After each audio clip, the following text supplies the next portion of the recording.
The RCMP is facing a mammoth new lawsuit, a $1.1 billion class action claim, and it contains allegations of harassment, bullying, and intimidation within the force dating back decades. Dave Seglins has been following the various claims against the RCMP and has this significant update this morning. The RCMP's Musical Ride, an iconic traveling roadshow promoting the force's history. But for one officer who began his career here, he claims he was forced to ride in the trailer with the horses, something he says was illegal and dangerous. That's just the show. But sort of the struggles that go on with traveling and favoritism and bullying, and those are the things that don't come out. Todd Gray is a sergeant still on the force. He's one of the lead plaintiffs suing the RCMP. Now, he claims his treatment got worse in 2000 when he moved to a detachment in Nunavut and discovered a senior officer there was abusive, even violent towards Inuit people in the community.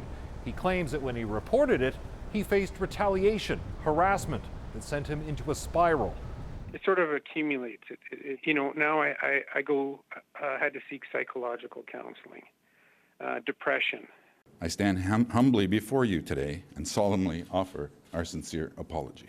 The RCMP has already apologized and reached multi-million-dollar settlements with female officers victims of sexual harassment. But this suit is bigger in scope. It opens the government to claims by men and women, officers, civilians, anyone who suffered under what the former commissioner has already acknowledged has been a poisoned workplace. It's the culture of bullying and intimidation and general harassment, which I think needs everybody's focus and attention. Now, this lawsuit was just filed on Friday, $1.1 billion claim. None of the allegations tested, and the government has not yet had a chance to respond. But the lawyers involved say they've heard from 1,000 potential claimants so far, and if this is allowed to proceed as a class action, the numbers of people who could seek compensation could reach into the tens of thousands. Dave Seglin, CBC News, Toronto. The RCMP, as you've been hearing in our investigative report by Dave Seglins, facing a lawsuit believed to be the biggest in the force's history. $1.1 billion class action claim that contains allegations of harassment, bullying, and intimidation dating back decades. Now, you'll remember 2 years ago, the RCMP reached a settlement with female officers over sexual harassment on the job, but this suit could be far larger in scope. Megan McPhee is one of the lead lawyers in the suit from the firm Kim Spencer McPhee Barristers, my guest here in studio, and thank you very much for coming in. As I mentioned, we've been running Dave Seglin's report through the morning, but in case anyone hasn't joined us up until this time, the two lead plaintiffs in this latest case, the latest suit, Staff Sergeant Jeffrey Greenwood, Sergeant Todd Gray, two veteran male RCMP officers. Briefly, what did they claim they experienced in the force? Well, Mr. Greenwood was investigating allegations of internal corruption within the force. He was told to drop those investigations. He was bullied. He says he was intimidated, lost out on promotional opportunities. He was eventually vindicated, and a member was in fact charged based on those allegations. But by that time, he had been ostracized by his peers, really lost his career, and was experiencing some pretty severe psychological injuries. Mr. Gray was a member of the Musical Ride. As we know, that's a symbol of the RCMP, and he talks about how he was forced to sleep in the back with the horses, regardless of weather conditions, traveling across the country. And when he raised concerns, he was also bullied, intimidated, harassed, ostracized by his peers. And this is all in this 44-page suit, which was filed in federal court on Friday. These are the two lead plaintiffs. How many more people, though, do you expect could eventually be part of this? Well, we've been working on this case for a number of years. We've had over 1,000 men contact and register with us to share their stories. But given the historical nature of the claim, we believe the class could be in the many tens of thousands. Because the historical nature, when you refer to this, it is allowed to go to date back decades, correct? Yes, the claim is being brought on behalf of the regular civilian members, male and female, who have served at any point within the RCMP across Canada. So that's kind of jaw-dropping in terms of numbers and scope, and it pales or makes pale the settlement in 2016 that we remember well, that $100 million settlement for women, thousands of female officers who claimed discrimination, sexual harassment on the job, and there was that RCMP settlement. Now, you were also involved in that particular case. So apart from the sheer numbers this time round, compare the two. What are we looking at in terms of similarities or indeed differences here? Well, we were lead counsel in that case, and we represented the women, and we understand gender-based harassment is incredibly important.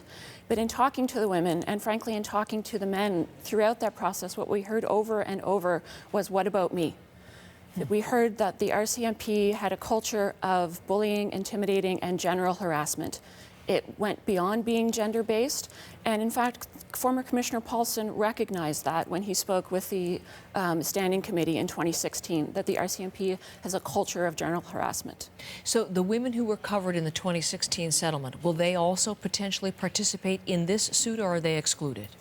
The gender-based claims, we're not seeking recovery for that, Okay. but we are seeking broader recovery. A number of women have said they've experienced just general harassment, not because of their gender, but because of the culture of the RCMP. Which, as you say, former Commissioner Bob Paulson referred to directly publicly, and in the statements he called the culture of bullying and harassment within the force, this toxic nature of the culture. How will his comments figure into your proceedings, your case? Well, we'll be seeking summary judgment. We think that there has been an acknowledgement by the force of this problem. It's been a known problem, repeatedly recognized since early as 2007, and repeatedly since then. It hasn't been addressed, and it's inherent in the structure of the RCMP. The members can't unionize, and because of their internal complaints process, they're forced to seek redress through management, and very often it's that same management who are perpetuating the bullying and harassment that they're experiencing. That key piece, that not being able to unionize up until recent times, I mean, how much is that going to figure as part of your argument as well? I think that's a very important process. We want the public to understand the members have no recourse. They have to go to their managers, and if the managers are the ones who are bullying them, who are intimidating them, who are ostracizing and denying promotions, the members are really left without any other redress. And so we're bringing this class action so the members can finally have that avenue of redress, and hopefully we can fix this issue within the force. This was filed on Friday, as we've mentioned. Up until now, no response publicly from either the RCMP or from the federal government. What are next steps for you?